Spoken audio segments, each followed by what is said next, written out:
Assalamualaikum warahmatullahi wabarakatuh. Sahabat semua, berjumpa lagi di channel Zulhafiz, sahabat berbagi informasi. Pada kali ini saya ingin sharing berbagi informasi terkait dengan uji Kruskal-Wallis. Ini salah satu pengujian yang dilakukan ketika data tidak seimbang.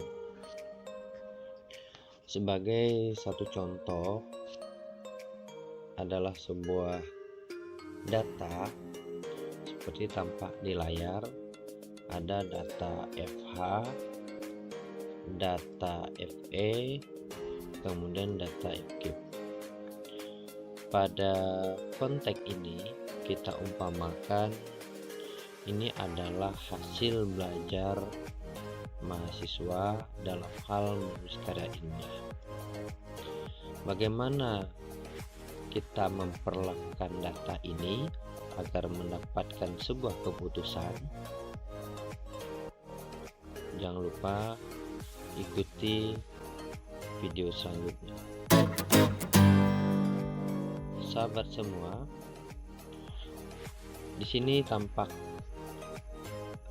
ada tabel dengan beberapa rumus, kemudian ada rumus utama seperti di layar ini, dan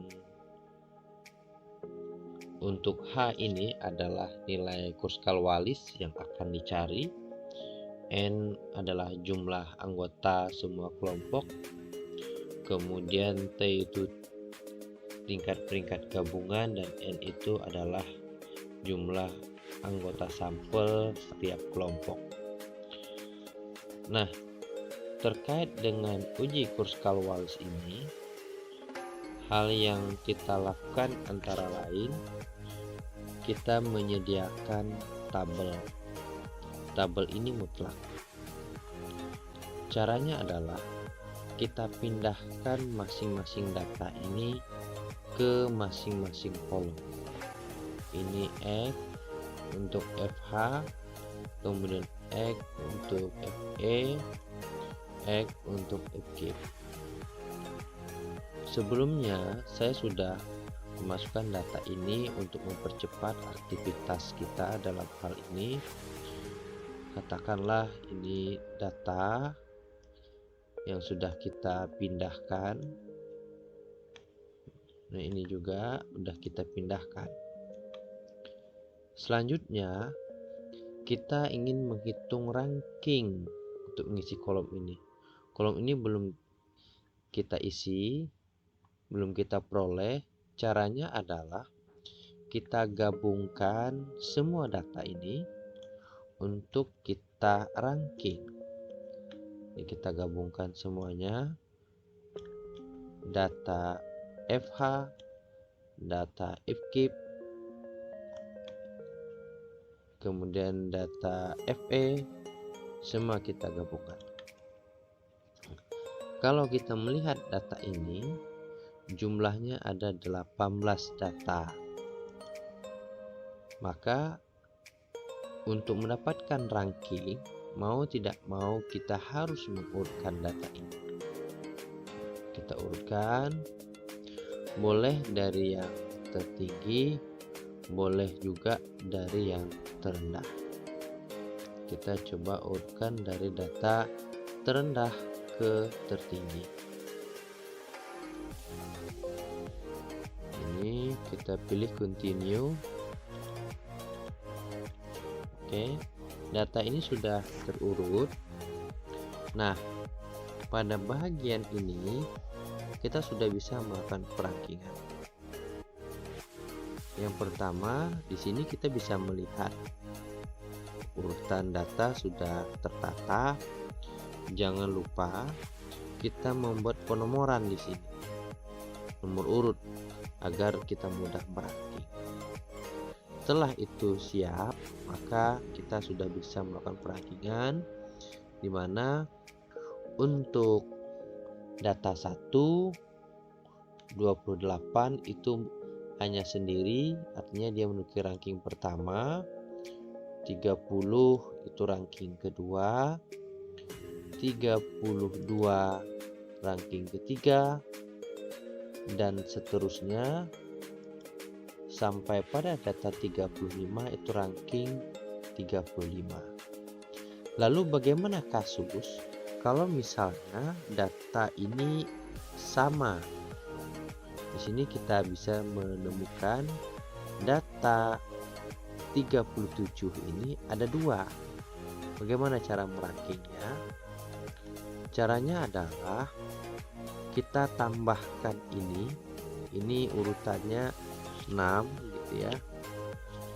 Kita coba urutkan. Ini 6. Ini untuk memudahkan sahabat semua mengerti. Tambah saja 7. Kemudian kita bagi 2. Ini kita tutup kurung dulu supaya tidak salah dalam perhitungan. Bagi 2. Apa makna 2? 2 itu adalah data. Jadi ada 2 N-nya. 37 itu ada 2. Nah, kita enter.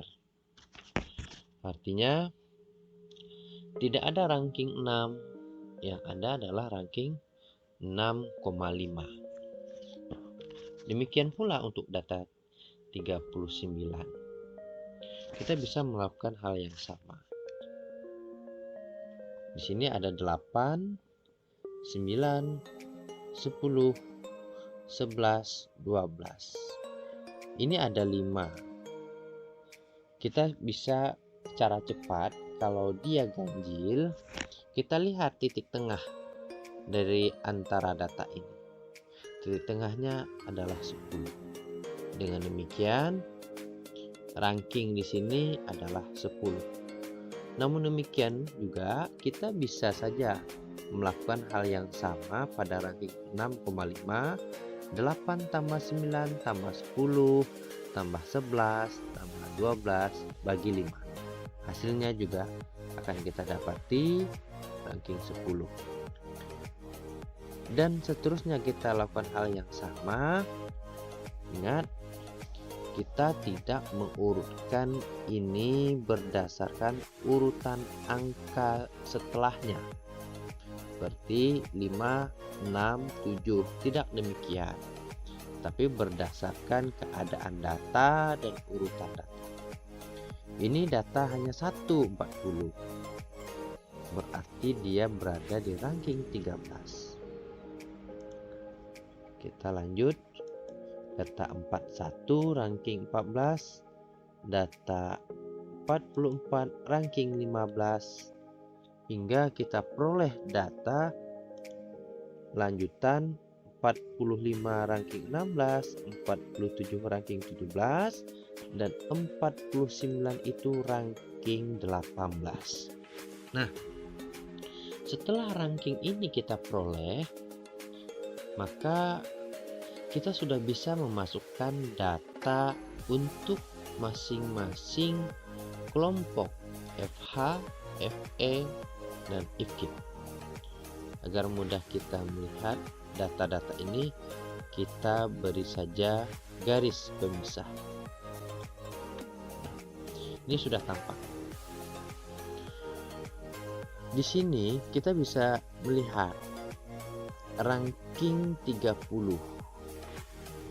Pada data ini ranking 30 adalah 2. Maka kita pindahkan di sana angka 2 atau kita tulis angka 2. Kemudian kita lihat lagi data 39. Data 39 ini ranking 10. Maka kita buat ranking 10. 37 ranking 6,5. 39 sama dengan data sebelumnya, yaitu ranking 10. Kemudian data 40 ranking 13. Demikian selanjutnya langkah yang sama dilakukan pada kelompok data FE dan IFG. Secara cepat, saya akan munculkan data ini dengan perlakuan yang sama pada data FH. Kira-kira tampak di layar seperti ini. Jadi, ini data sekali lagi kita masukkan, kemudian kita masukkan kembali ranking yang telah kita cari. Hasilnya seperti ini. Kemudian kita hitung rata-rata atau jumlah ya, bukan rata-rata, jumlah data ranking X. Untuk menghitung jumlah ranking X, kita bisa mencari dengan cara sum. Kemudian kita sorot data. Enter. Demikian seterusnya, yang kita hitung adalah data ranking. Hati-hati, yang kita hitung adalah data ranking. Ranking X untuk masing-masing kelompok.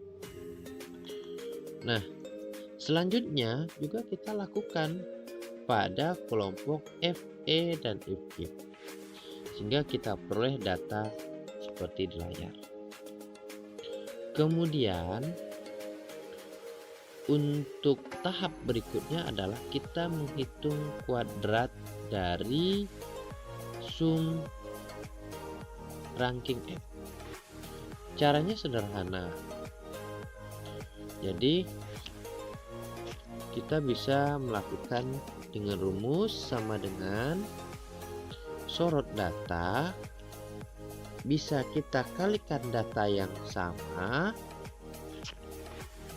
atau saya ulang versi kedua di sini.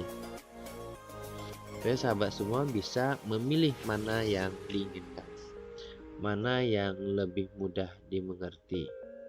Bisa dilakukan hal yang seperti itu. Sama dengan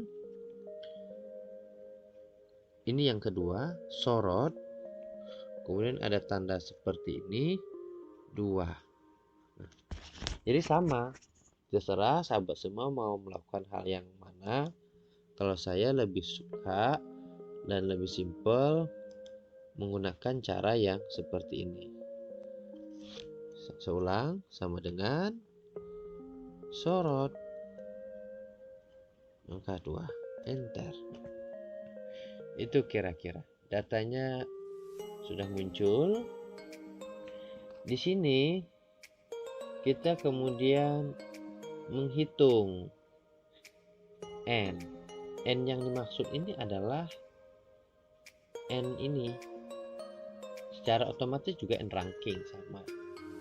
Sini ada data 5, kemudian sebelahnya ada 6, sebelahnya 7. Jadi data ini tidak seimbang. Itu kenapa kan data tidak seimbang ini dilakukan dengan uji Kruskal-Wallis. Jika seimbang, kita bisa melakukan dengan uji ANOVA. Atau langkah ini dilakukan ketika syarat untuk uji ANOVA tidak terpenuhi, maka uji Kruskal-Wallis bisa kita lakukan. Kemudian langkah berikutnya adalah kita menghitung sigma ranking X kuadrat ini bagi dengan N. Kita coba menghitung secara manual, sama dengan kita sorot data, sorot lagi, enter. Maka kita sudah memperoleh data. Demikian hal yang sama kita lakukan pada data FE dan data FG. Inilah datanya dan hasilnya. Kemudian kita coba menghitung untuk rata-rata. Jadi rata-rata yang kita hitung adalah rata-rata ranking. Ini dengan cara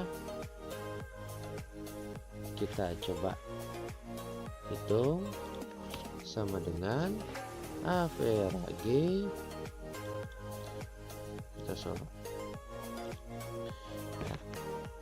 Dan begitulah seterusnya untuk data kelompok FE dan G. Dan ini hasil olahan yang telah kita lakukan melalui tabel. Hal ini belum selesai. Langkah selanjutnya adalah kita mensubstitusikan masing-masing data ini ke dalam rumus. Nah, di sini sahabat semua perlu cermat melihat terkait dengan memasukkan data ke rumus. Nah, sahabat semua lihat di sini, ini ada rumus. Dan untuk memudahkan aktivitas kita, saya sudah menyiapkan datanya.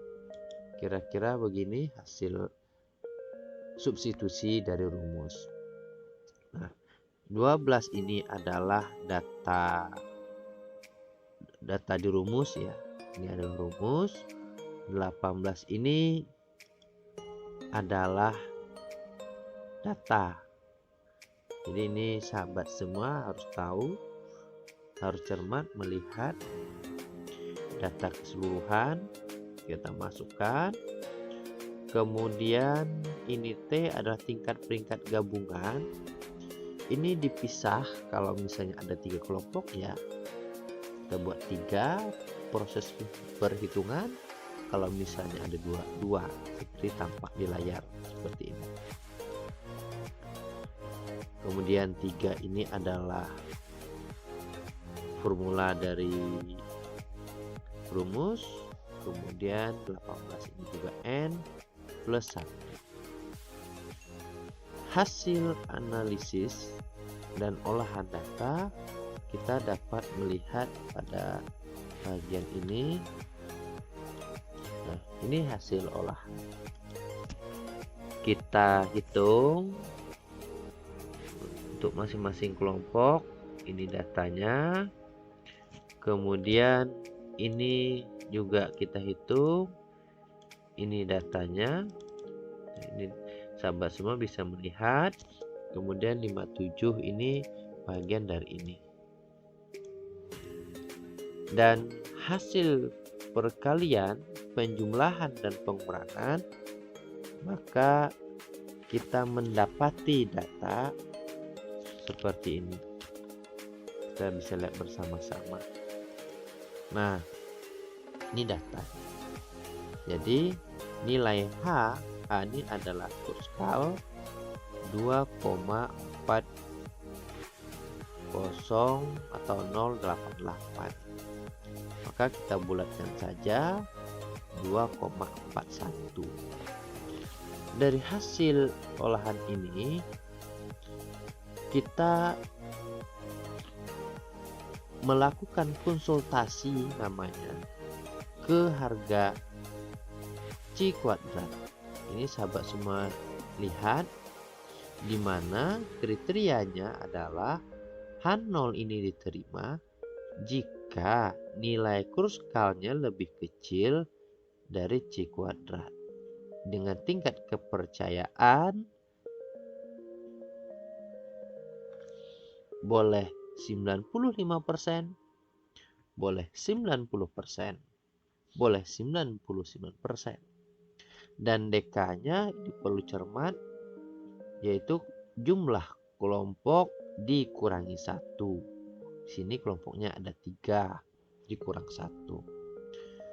Nah, kita coba lanjutkan, di mana hasilnya kita dapati seperti tampak di layar. Di sini kita mengkonsultasikan pada tingkat kepercayaan 0,95% dengan DK atau DF-nya adalah 2. 2 itu diperoleh dari N kurang 1. N-nya adalah kelompok. Karena kelompoknya ada 3, maka 3 kurang 1 hasilnya 2. Ini ya, sebab 2 muncul. Bagaimana cara mencari secara komputerisasi Microsoft Excel? Sahabat semua bisa menggunakan rumus, misalnya sama dengan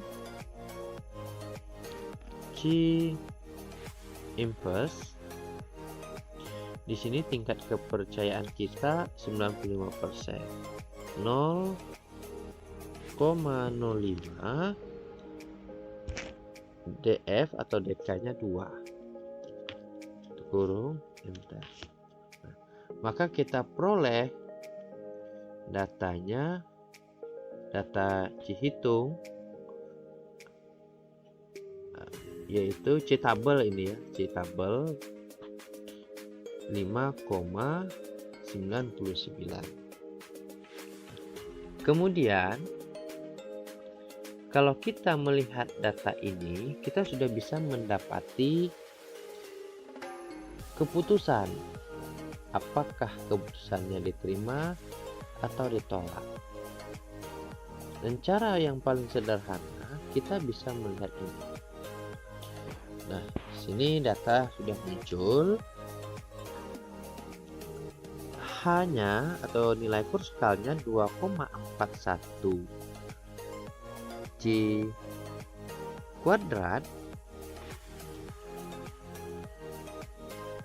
diperoleh 5,99 dengan tingkat kepercayaan 0,95, derajat kebebasan 2.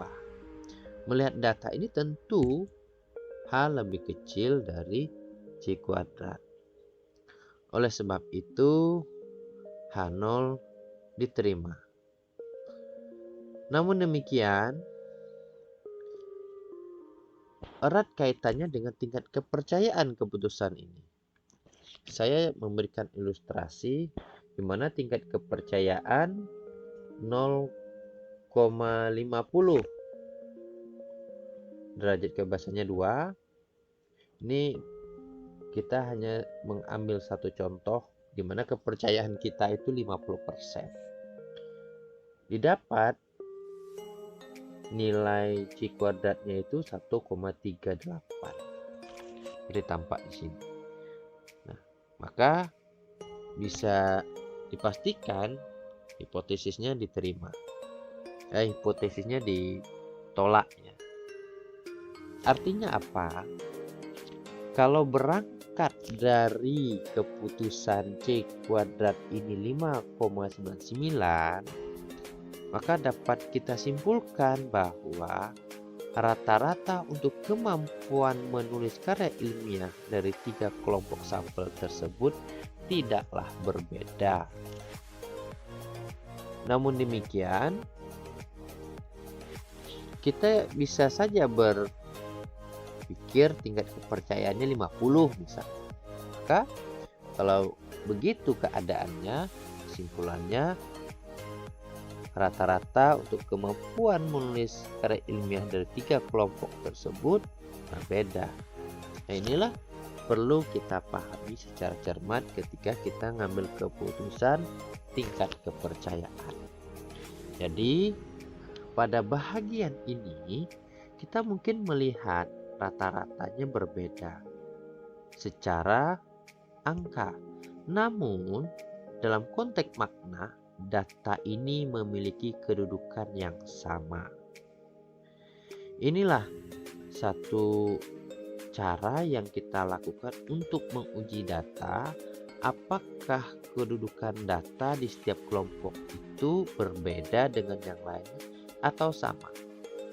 Uji Kruskal-Wallis dapat membantu atau memfasilitasi untuk mengambil keputusan terkait masalah tersebut. Baik sahabat semua, barangkali itu sharing kita terkait dengan menguji data melalui uji Kruskal-Wallis. Terima kasih atas perhatian sahabat semua, semoga memberikan manfaat.